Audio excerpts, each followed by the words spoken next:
Daily Manna from the Torah by Dr. Ketriel Blad. Shalom to all and welcome to the third Aliyah of Parashat BeShalach, when He sent.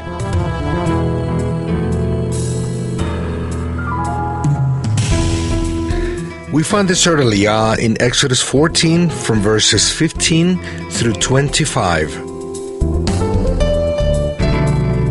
Today we'll be reading verses 19 and 24, and they read as follows.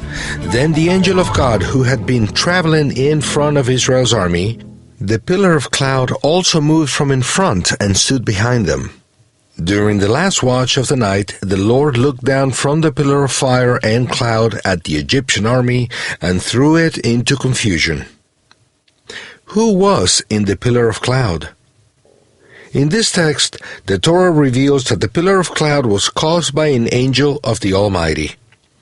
In another instance, it is written that the Eternal was in front of them in a pillar of cloud, chapter 13, verse 21.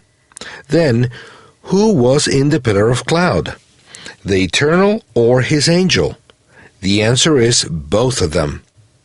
The Eternal is outside of this creation. He is not a man, nor an angel, nor part of the creation. He is greater than all that is created. Therefore, when He reveals Himself in the creation, He does through people or objects that can represent Him to a certain degree. When He relates to creation, He does through mediators. He cannot move, go up or down, nor be present somewhere and absent somewhere else. He is outside of this creation. He is not part of this world, nor part of the world of spirits. He is outside of everything, beyond everything, but at the same time, He is present in everything. Not being part of the created things, but keeping watch on all, keeping them together with His Word, evaluating and directing everything according to His purpose. In this way, He can manifest His presence in a more specific and clear manner, in different places, times, people, and objects.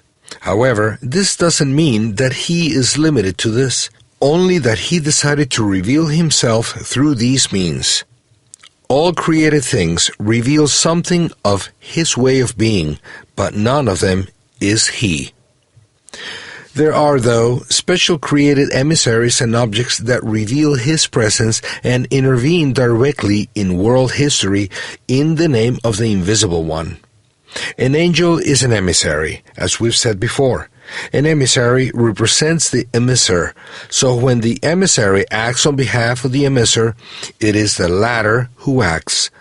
This is the way of understanding these texts. So when the Torah says that the Eternal looked down at the Egyptian army from the pillar, it was actually the angel as his representative. The Eternal didn't have to look from the pillar of cloud because His vision is unlimited. He is omnipresent. The angel was in the cloud, and thus the Eternal's manifested presence was there through His representative. In the same way, we cannot mix a person sent by the Eternal with the Invisible One. The Eternal is not a human being, nor can He be one. But He can indeed reveal some of His presence through a man, but not all of it, because He is greater than the heaven and the heavens of the heavens. When He reveals Himself through the Messiah, He does so in a limited manner, even if the fullness of the deity now dwells in Him bodily.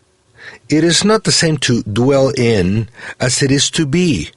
Hashem dwells in Yeshua, but He is not Yeshua. Yeshua represents the Invisible One, but He is not the Invisible One.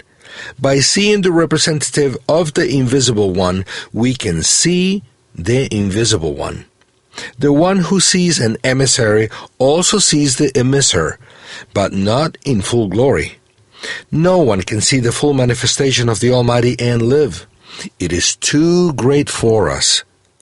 May the Eternal open up our minds to understand His greatness. Light and glory and shalom.